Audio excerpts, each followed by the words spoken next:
YouTube channel SK online class में आपका स्वागत है। नमस्कार, गुड मॉर्निंग। मैं पढ़ा रहा हूँ आप लोगों को विज्ञान कक्षा 10 की कुमार मित्तल की बुक है, NCERT पैटर्न पर है। अब आप लोगों को अध्याय आपके पास है 12 विद्युत इलेक्ट्रिसिटी। इसमें से आप लोगों को टॉपिक मैंने 2 वीडियो पार्ट अपलोड कर चुके हैं इस चैप्टर के, आपको डिस्क्रिप्शन पे अवेलेबल हैं। आप लोग डिस्क्रिप्शन पे इनके फर्स्ट वीडियो फर्स्ट सेकंड ज़रूर देखिएगा, जिससे आप लोगों को काफ़ी अच्छा नॉलेज और ज्ञान मिल जाएगा। ठीक है, अब देखेंगे यहाँ पे आपके पास टॉपिक है, आपके पास नेक्स्ट जो है क्या, विद्युत धारा। विद्युत धारा मतलब इलेक्ट्रिक करंट, मतलब जो होता है करंट क्या होता है, आप करंट कैसे जानेंगे, कैसे पहचानेंगे, वो चीज़ आपको बताई जाएगी। तो यहाँ पे लिखा हुआ है किसी वैद्युत परिपथ में आवेश की प्रवाह की दर को वैद्युत धारा कहते हैं। क्या कहते हैं? आवेश की प्रवाह की दर को वैद्युत धारा कहते हैं। एक कोई हमारे पास परिपथ है, उस पर क्या हमने परिपथ माना तक क्या समझते हो, रेजिस्टेंस। इस पे हमारे पास क्या करंट फ्लो हो रही आई, ठीक है। अब तो वैद्युत धारा, इस पे जो करंट फ्लो होती है, इस रेजिस्टेंस का मतलब क्या होता है, यहाँ पे करंट को रोक कर फिर फ्लो करना। कुछ समय के लिए करंट ऊपर नीचे रुकती है, फिर आगे बढ़ती है। ये मतलब होता है रेजिस्टेंस, मतलब परिपथ लगाने का। ओके, फिर लिखा है यदि किसी चालक तार में Q कूलाम आवेश t सेकेंड में, Q कूलाम आवेश हमारे पास t सेकेंड में प्रवाहित हो रहा हो, तो चालक में बहने वाली धारा I का मान क्या होता है, हम इस निम्न सूत्र से प्रदर्शित करते हैं। I बराबर होता है Q/T। ठीक, इसका मात्रक होता है कूलाम प्रति सेकेंड, हो गया। फिर या दूसरा मात्रक होता है और एम्पियर भी बोलते हैं इसको, ठीक है। तो यहाँ लिख लीजिएगा, वैद्युत धारा का मात्रक क्या होता है, एम्पियर होता है, और हमारे पास कूलाम प्रति सेकेंड भी होता है। ठीक, अब वैद्युत धारा की विमा,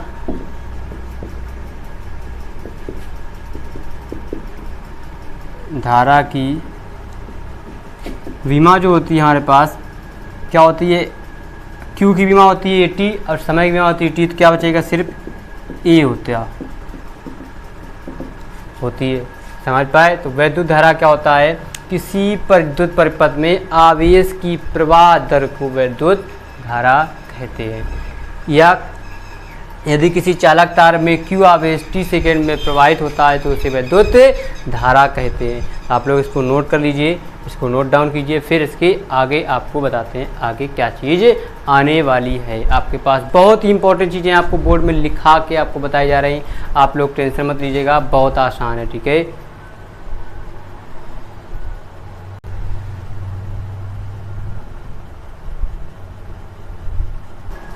हाँ, देखिए आपके पास आ गया, किसी बिंदु पर उपस्थित आवेश। एक हमारा कोई बिंदु होता है, उस पर हमने जैसे मान लिया हमारे पास एक बिंदु है, ये बिंदु है, यहाँ पर हमारे पास Q कितना होगा, ये आपको बताना है। किसी बिंदु पर हमें आवेश की संख्या, आवेशों की संख्या कैसे निकालेंगे, वो आपको बताने के लिए क्या करना है, किसी वस्तु का आवेशित होना, उस पर बाहर इलेक्ट्रॉन आने अथवा वस्तु से इलेक्ट्रॉन निकलने पर निर्भर करता है। यहाँ पर अगर चार्ज है, जो मूवमेंट कर रहा आवेशित है, तो इस पर कुछ इलेक्ट्रॉन बाहर जाएंगे, कुछ इसके अंदर भी आते हैं ना। वो यदि किसी वस्तु पर बाहर से इलेक्ट्रॉन आते हैं, तो वह वस्तु क्या हो जाती है, ऋणावेशित हो जाती है। यदि किसी वस्तु पर इलेक्ट्रॉन अंदर से इलेक्ट्रॉन बाहर जाते हैं यानी इलेक्ट्रॉन निकलते हैं, तो वह वस्तु क्या हो जाती है, धनावेशित हो जाती है। फिर लिखा है, यदि किसी वस्तु से n इलेक्ट्रॉन आते हैं अथवा जाते हैं, n इलेक्ट्रॉन आते हैं या जाते हैं, तो उस वस्तु पर आवेश की मात्रा Q बराबर प्लस माइनस का Ne होती है। और E जो होता है 1 इलेक्ट्रॉन वोल्ट में 1.6 गुणे 10⁻⁻⁻19 कूलाम होता है। ठीक, आप जानते हैं माइनस का। अब यही मान के लिए हमें यहाँ पे इस फार्मूले से, यहाँ से हम इलेक्ट्रॉनों की संख्या भी निकाल सकते हैं और इलेक्ट्रॉनों पर आवेश भी निकाल सकते हैं। आपको ऐसे निकालना है। ये आपके पास फार्मूला मतलब आ गया और आपके पास थ्योरी भी छोटी सी आप लोगों को ये बेसिक ये फार्मूला आपको न्यूमेरिकल में बहुत ही इंपॉर्टेंट है, इस बेस से आपको लिखाया गया। आप बेस को लिख लीजिएगा, नोट्स बना लीजिएगा जिससे आपको फ़ायदा होगा। तो क्विक फास्ट स्पीड में नोट कीजिए।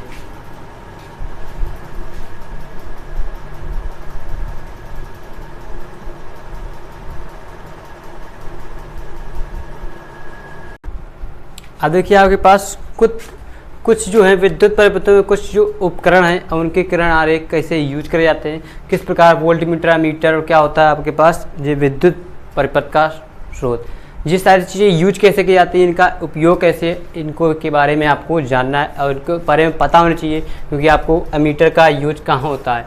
देखिए यहाँ पे लिखा है एमीटर। एमीटर यह एक कम प्रतिरोध वाला क्या धारामापी है। क्या होता है? यह एक कम प्रतिरोध वाला क्या होता है, इसमें प्रतिरोध बहुत कम होता है, धारामापी है। धारामापी जी की तुलना की समांतर क्रम में संबंध पेचों के बीच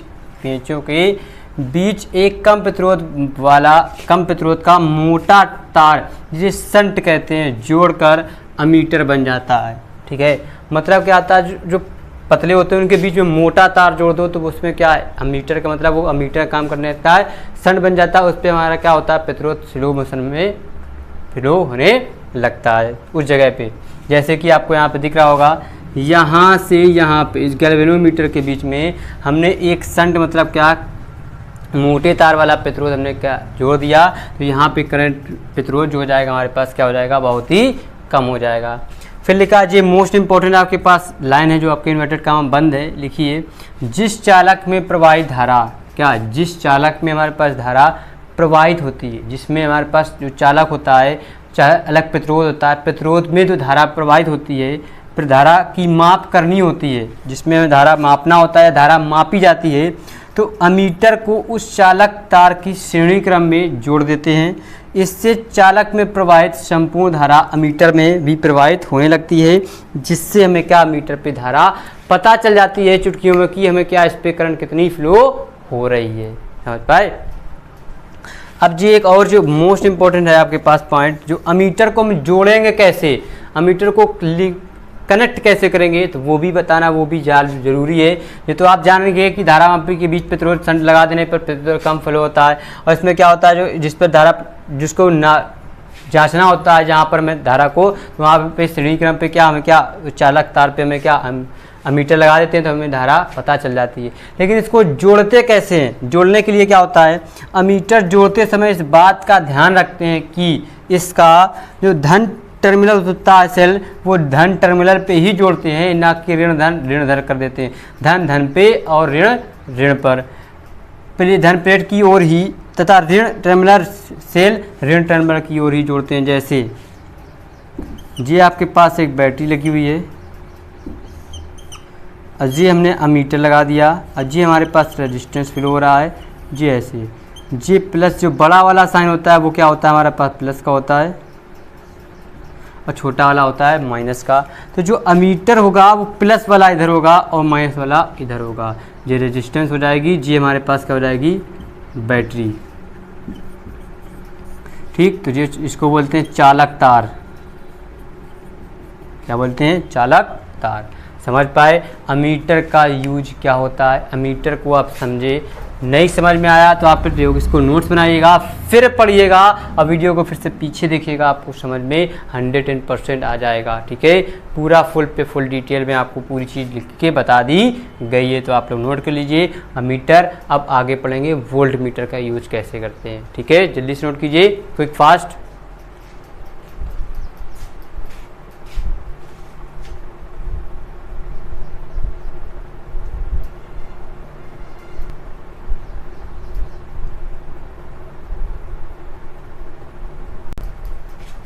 ठीक है, तो ये हो गया आपके पास। अब आ गया वोल्ट मीटर। वोल्ट मीटर जिस चालक के सिरों के बीच विभवांतर मापना होता है, तो वोल्ट मीटर के टर्मिनलों को सीधे क्या उन सिरों से जोड़ते हैं। इस प्रकार वोल्ट मीटर चालक तार के समांतर क्रम में जोड़ा जाता है। वोल्ट मीटर को भी हम किस में जोड़ते हैं, समांतर क्रम में ही जोड़ते हैं। अब यहाँ पे एक चीज़ और लिखी है कि वोल्ट मीटर जोड़ते समय इस बात का ध्यान रखते हैं कि इनका धन टर्मिनल सेल के धन प्लेट की ओर ही होना चाहिए। जैसे हमारे पास ये हो गया, हमारे पास जी हमने वोल्ट मीटर लगा दिया, ठीक है। अब वोल्ट मीटर लगाने पे यहाँ पे हमारे पास रेजिस्टेंस होगा जो हमारे पास R, J positive J negative, तो धन टर्मिनल ढर के हुई तरफ मान लिया यहाँ पे हमारे पास धन ही है और यहाँ पे हमारे पास ऋण है जी, करंट फ्लो हो रही है। तो ध्यान रखिएगा धन टर्मिनल की ओर जुड़ता है और ऋण की तरफ जुड़ते हैं, ठीक है, समझ पाए। ये हो गया आपके पास वोल्ट मीटर, तो वोल्ट मीटर को भी आप नोट कीजिए। फिर आगे बढ़ते हैं, इसके आगे डिफिनीशन बताते हैं। आपके पास जो एक और डिफिनीशन बची है वो भी आपको पता होना चाहिए, जल्दी से नोट कीजिए, quick fast.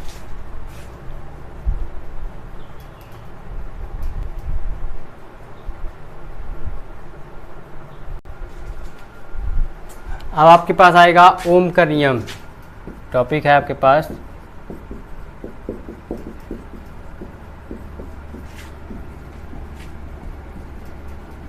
Ohm's law. Ohm's law जो है आपके पास आपको नेक्स्ट वीडियो में बताया जाएगा, आज थोड़ा आपके पास शॉर्ट ही है, तो आज के लिए इतना ही रहेगा। कल आपको ओम्स लॉ बताया जाएगा, तो ओम्स लॉ पढ़ने के लिए थोड़ा सा वेट करना पड़ेगा, ठीक। तो ओम्स लॉ भी बहुत अच्छी तरीके से आप लोगों को ओम्स का एक्सपेरिमेंट भी बताया जाएगा, ठीक है। तो आज के लिए इतना ही, जाने से पहले वीडियो को लाइक कर दीजिएगा और चैनल को सब्सक्राइब कर दीजिएगा और बेल आइकन को भी दबा दीजिएगा। कल फिर मिलेंगे, नमस्कार, बाय बाय, टाटा।